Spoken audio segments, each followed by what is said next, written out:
আসসালামু আলাইকুম বন্ধুরা, আজ আমরা বিশ্বের সবচেয়ে দামি 5টি কয়েন সম্পর্কে কথা বলতে যাচ্ছি।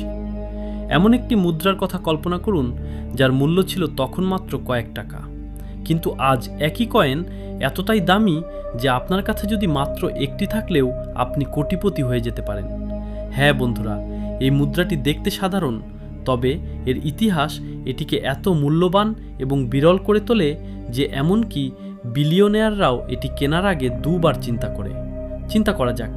আজ আমরা সেই 5টি সবচেয়ে দামি কয়েন সম্পর্কে জানব। দাম শুনে আপনার মন স্তম্ভিত হয়ে যাবে। তো বন্ধুরা, ভিডিও শুরু করার আগে একটা ছোট অনুরোধ, আমাদের এই চ্যানেলটি একদম নতুন, তাই যদি আপনি এখনও সাবস্ক্রাইব না করে থাকেন তাহলে একটা সাবস্ক্রাইব করে দেবেন। এটি আপনার জন্য সম্পূর্ণ বিনামূল্যে, কিন্তু আপনাদের একটি সাবস্ক্রাইব আমাদের নতুন নতুন ভিডিও বানাতে অনেক উৎসাহ দেয়। তো আর দেরি না করে চলুন ভিডিও শুরু করি। 5 নম্বর, এডওয়ার্ড দ্য থার্ড ফ্লোরিয়ান। বন্ধুরা, ইতিহাসে এমন একটি মুদ্রা ছিল যেটির সময় হয়তো কারো জীবন মূল্য দিতে পারে। পরিবর্তন করা যায়নি, কিন্তু আজকের সময়ে যদি কারো কাছে এই মুদ্রা থাকে তাহলে সেই ব্যক্তি রাতারাতি কোটিপতি হয়ে যেতে পারেন। হ্যাঁ বন্ধুরা, আমরা 1343 সালের এডওয়ার্ড তৃতীয় ফ্লোরিনের কথা বলছি। এই মুদ্রাটি 1343 সালে ইংল্যান্ডের রাজা তৃতীয় এডওয়ার্ডের আদেশে তৈরি করা হয়েছিল। সেই সময়ে ইংল্যান্ড ইউরোপের সাথে বৃহৎ পরিসরে বাণিজ্য করতে চেয়েছিল এবং রাজা চেয়েছিলেন দেশটির নিজস্ব একটি সোনার মুদ্রা থাকবে যা আন্তর্জাতিকভাবে ব্যবহার করা যেতে পারে। এই ফ্লোরিন মুদ্রাটি সেই উদ্দেশ্যেই তৈরি করা হয়েছিল। এই মুদ্রা সাধারণ মানুষের জন্য তৈরি করা হয়নি, এটি শুধুমাত্র রাজ পরিবারের সদস্য, বড় ব্যবসায়ী এবং অত্যন্ত ব্যয়বহুল ব্যবসায়িক চুক্তিতে ব্যবহার করা হতো। এই মুদ্রাটি সম্পূর্ণ খাঁটি সোনা দিয়ে তৈরি করা হয়েছিল এবং এটি দেখার সাথে সাথেই বোঝা যেত যে এটি কোনো সাধারণ মুদ্রা নয়। মুদ্রার একপাশে রাজা এডওয়ার্ড দ্য থার্ডকে সিংহাসনে বসা অবস্থায় দেখানো হয়েছে। তার পাশে সিংহের প্রতীক রয়েছে, যা ইংল্যান্ডের সাম্রাজ্য ও রাজকীয় পরিচয়কে প্রকাশ করে। অন্য পাশে ধর্মীয় ও রাজকীয় চিহ্ন খোদাই করা ছিল, যা সেই সময়ের ঐতিহ্য এবং চিন্তাভাবনাকে প্রতিফলিত করে। মজার বিষয় হলো, এই মুদ্রাটি খুব অল্প সময়ের জন্যই প্রচলনে ছিল। 1343 সালে প্রকাশের কয়েক মাসের মধ্যেই এটি বাজার থেকে তুলে নেওয়া হয়েছিল, কারণ এর ওজন এবং মূল্য বাণিজ্যের জন্য খুব বেশি ছিল এবং এটি বাস্তবসম্মত বলে প্রমাণিত হয়নি। অর্থাৎ এই মুদ্রাটি এক বছরও ঠিকভাবে চালু থাকতে পারেনি। এখন এর দাম সম্পর্কে কথা বলা যাক। আজ এই মুদ্রার মূল্য প্রায় 6 মিলিয়ন মার্কিন ডলার। যদি এটি বাংলাদেশি টাকায় রূপান্তর করা হয় তাহলে এর দাম প্রায় 66 কোটি টাকার কাছাকাছি পৌঁছে যায়। 4 নম্বর, হাফ ইগল। ইতিহাসে কয়েক টাকা বা ডলারের লেনদেনের জন্য মুদ্রা তৈরি করা হয়েছিল, কিন্তু আজ এই মুদ্রার মূল্য এত বেশি যে যার কাছে এটি আছে তারা সমস্যায় পড়বে। 1822 সালের হাফ ইগেলের কথা বলছি। বিশেষভাবে বড় লেনদেন এবং ব্যবসায়িক লেনদেনের জন্য ডিজাইন করা হয়েছে। এর উদ্দেশ্য ছিল সেই সময়ে আমেরিকান অর্থনীতিতে একটি স্থিতিশীল এবং নির্ভরযোগ্য সোনার মুদ্রা প্রদান করা। এটি সাধারণ জনগণের জন্য নয়, শুধুমাত্র বড় ব্যবসায়ী এবং ব্যাংকিং লেনদেনের জন্য তৈরি করা হয়েছে। হাফ ইগল সম্পূর্ণ উচ্চমানের সোনা থেকে নিক্ষেপ করা হয়েছিল। এর একপাশে আমেরিকার বিখ্যাত লেডি লিবার্টি খোদাই করা হয়েছিল, যা স্বাধীনতা ও জাতীয়তাবাদের প্রতীক। অন্যদিকে ছিল আমেরিকান ঈগল এবং তীর নকশা, যা দেশের নিরাপত্তা ও অখণ্ডতার প্রতিনিধিত্ব করে। সেই সময়ে এটি প্রধানত বড় আর্থিক চুক্তি এবং আন্তর্জাতিক বাণিজ্যে ব্যবহৃত হতো। এটি কেবল একটি মুদ্রাই ছিল না, এটি সেই সময়ের রাজনৈতিক প্রতিপত্তি ও অর্থনৈতিক গুরুত্বের প্রতীক হিসেবেও বিবেচিত হতো। এখন কথা বলা যাক এর দাম সম্পর্কে। আজ এই মুদ্রাটি কেবল ঐতিহাসিক গুরুত্বই রাখে না, বরং এর বিরলতা এবং খাঁটি সোনার কারণে এর দাম প্রায় 8.4 মিলিয়ন মার্কিন ডলারে পৌঁছেছে। যদি আমরা এটিকে বাংলাদেশি টাকায় রূপান্তর করি তাহলে তা প্রায় 90 থেকে 92 কোটি টাকায় আসে। তাহলে এই মুদ্রা এত দামি কেন?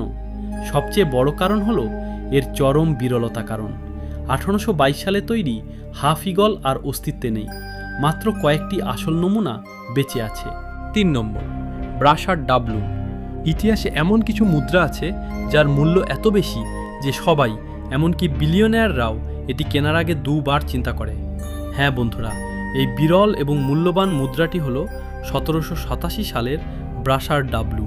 এই মুদ্রাটি আমেরিকায় তৈরি করা হয়েছিল এবং এটিকে ইতিহাসের বিরল এবং সবচেয়ে মূল্যবান মুদ্রা হিসাবে বিবেচনা করা হয়। এটি আব্রাহাম ব্রাশার নামে একজন বিখ্যাত স্বর্ণকার ও বণিক নিজেই নির্মাণ করেছিলেন। সেই সময়ে আমেরিকা ছিল একটি নতুন দেশ এবং তার নিজস্ব মুদ্রা ও অর্থনৈতিক পরিচয় প্রতিষ্ঠা করতে চেয়েছিল। ব্রাশার ডাবলুন খাঁটি সোনা দিয়ে তৈরি। এর ওজন ছিল আনুমানিক 26.6 গ্রাম এবং এটি ছিল বিশেষভাবে বড় লেনদেন এবং ব্যবসায়িক লেনদেনের জন্য ডিজাইন করা হয়েছে। মুদ্রাটি মাত্র কয়েক বছরের জন্য প্রচলন ছিল। মুদ্রার নকশা সম্পর্কে কথা বলতে গেলে এটির একপাশে ব্রাশারের স্বাক্ষর রয়েছে। মুদ্রায় যা লেখা আছে তা হল ইবি, যার অর্থ ইফ্রাইম ব্রাশার, অর্থাৎ মুদ্রাটি তার দ্বারা তৈরি এবং প্রত্যয়িত হয়েছিল, যা মুদ্রাটিকে আরও বিশেষ করে তোলে, যা দেশের স্বাধীনতা এবং শক্তির প্রতিনিধিত্ব করে। মুদ্রাটিতে তারা এবং আলংকারিক প্রান্তগুলিও রয়েছে, যা এটিকে কেবল মুদ্রা নয়, আমেরিকার প্রাথমিক ইতিহাসের প্রতীকও করে তোলে। ব্রাশার ডাবলুন সেই সময় শুধুমাত্র বড় ব্যবসায়িক লেনদেন এবং গুরুত্বপূর্ণ লেনদেনে ব্যবহৃত হতো। এর বিরলতা এবং খাঁটি সোনার কারণে এটি বর্তমানে সবচেয়ে বেশি চাওয়া মুদ্রাগুলির মধ্যে একটি। এখন এর দাম সম্পর্কে কথা বলা যাক। ব্রাশার ডাবলুনের দাম প্রায় 9.36 মিলিয়ন মার্কিন ডলার। যদি এটি বাংলাদেশি টাকায় রূপান্তরিত হয় তবে এটি প্রায় 100 থেকে 103 কোটি টাকার সমান। 2 নম্বর, ফ্লোয়িং হেয়ার। সিলভার ডলার বন্ধুরা, ইতিহাসে এমন একটি মুদ্রা আছে যা সম্পূর্ণ রূপা ও তামার তৈরি হওয়া সত্ত্বেও আজ এতটাই মূল্যবান হয়ে উঠেছে যে তার দাম আকাশ ছোঁয়া। হ্যাঁ বন্ধুরা, এই অনন্য এবং দুর্লভ মুদ্রার নাম হল 1794 ফ্লোয়িং হেয়ার সিলভার ডলার। এই মুদ্রাটি 1794 সালে আমেরিকায় তৈরি করা হয়েছিল এবং এটি প্রথম সরকারি মার্কিন ডলার হিসাবে বিবেচিত হয়। আমেরিকা তখন একটি নতুন দেশ ছিল এবং তার নিজস্ব স্বতন্ত্র মুদ্রার প্রয়োজন ছিল। এই কারণে এই মুদ্রা প্রস্তুত করা হয়েছিল। এই মুদ্রাটি রূপা এবং তামার মিশ্রণে তৈরি হয়েছিল। এর মোট ওজন ছিল প্রায় 26.96 গ্রাম, যার মধ্যে প্রায় 90% রূপা এবং 10% তামা ছিল। এটি প্রধানত বড় লেনদেন এবং সরকারি অর্থ প্রদানের জন্য ব্যবহৃত হতো। এই মুদ্রাটি মাত্র কয়েক বছরের জন্য প্রচলন ছিল। এটি আজ খুব কম সংখ্যায় বিদ্যমান। এখন এর ডিজাইন সম্পর্কে কথা বলা যাক। মুদ্রার উল্টো দিকে খোদাই করা আছে একজন মহিলার মুখ খোলা এবং প্রবাহিত। এই খোলা এবং ঢেউ খেলানো চুলের কারণে এই মুদ্রাটিকে প্রবাহিত চুল বলা হয়। এই দিকে মহিলার চারপাশে 15টি তারা রয়েছে, যা সেই সময়ে বিদ্যমান 15টি রাজ্যের প্রতীক। মুদ্রার বিপরীত দিকে একটি আমেরিকান ঈগল, যার চারপাশে গাছপালা ও শাখা প্রশাখার নকশা দৃশ্যমান। এখন এর দাম সম্পর্কে কথা বলা যাক। ফ্লোয়িং হেয়ার সিলভার ডলারের মূল্য প্রায় 10 মিলিয়ন ইউএস ডলার।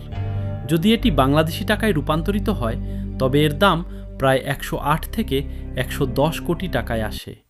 এই মুদ্রাটি এত দামি কারণ এটি ছিল আমেরিকার প্রথম ডলার। এতে প্রচুর পরিমাণে রূপা থাকে। এটা খুব কম সময়ে এটি 1850 সাল পর্যন্ত প্রচলিত ছিল। 1 নম্বর, সেন্ট গডস ডাবল ঈগল। এখন আমরা বিশ্বের সবচেয়ে দামি কয়েন সম্পর্কে কথা বলবো, যা এত দামি যে কোটিপতিও এটি কেনার আগে দুবার চিন্তা করে। হ্যাঁ বন্ধুরা, 1933 সেন্ট গডস ডাবল ঈগল নামে এরকম একটি মুদ্রা রয়েছে। এই মুদ্রাটি 1933 সালে আমেরিকায় তৈরি হয়েছিল, কিন্তু একই বছর আমেরিকা সোনার ডলার তৈরির নীতি বন্ধ করে দেয়। তাই এটি কখনই সাধারণ লেনদেনে ব্যবহৃত হয়নি এবং এটিকে সেই সময়ের শেষ সোনার ডলার হিসাবে বিবেচনা করা হয়। সে সময় আমেরিকায় এরকম ছিল 44,500 মুদ্রা তৈরি করা হয়েছিল, কিন্তু সরকার শীঘ্রই সমস্ত মুদ্রা নোদ্রা গলানোর নির্দেশ দেয়। এই সময়ের মধ্যে কিছু মুদ্রা চুরি হয়ে যায় এবং শুধুমাত্র 13টি মুদ্রা বিদ্যমান ছিল, যা কেউ লুকিয়ে রেখেছিল। এই চুরি হওয়া কয়েনগুলোকে আজ বিশ্বের বিরল এবং সবচেয়ে দামি মুদ্রা হিসেবে বিবেচনা করা হয়। এই মুদ্রাটির নকশা করেছিলেন বিখ্যাত ভাস্কর অগাস্ট সেন্ট গডেস। মুদ্রাটি সম্পূর্ণ সোনার এবং প্রায় ওজনের ছিল। এটি ছিল 33.436 গ্রাম। এটি বড় ব্যবসায়িক লেনদেন এবং সরকারি অর্থ প্রদানের জন্য ডিজাইন করা হয়েছিল। এখন এর মূল্য শুনে আপনি বিস্মিত হয়ে যাবেন। আজ এই মুদ্রাটি প্রায় 18.9 মিলিয়নে বিক্রি হয়, অর্থাৎ বাংলাদেশি টাকায় প্রায় 205 থেকে 208 কোটি টাকা। তো বন্ধুরা, আজকের ভিডিও এই পর্যন্তই ছিল। ধন্যবাদ বন্ধুরা, ভিডিওটি শেষ পর্যন্ত দেখার জন্য আপনাকে অসংখ্য ধন্যবাদ। যদি ভিডিওটি ভালো লেগে থাকে তাহলে অবশ্যই আপনার বন্ধুদের সাথে শেয়ার করুন, আর আমাদের রহস্যময় সময় চ্যানেলটি সাবস্ক্রাইব করুন এমনই আরও রহস্যময় ও ফ্যাক্ট ভিডিও পেতে। আপনাদের একটি সাবস্ক্রাইব আমাদের নতুন নতুন ভিডিও বানাতে অনেক উৎসাহ দেয়। তো বন্ধুরা, আবার দেখা হবে আরেকটি নতুন ভিডিওতে। সে পর্যন্ত ভালো থাকুন, বিদায়।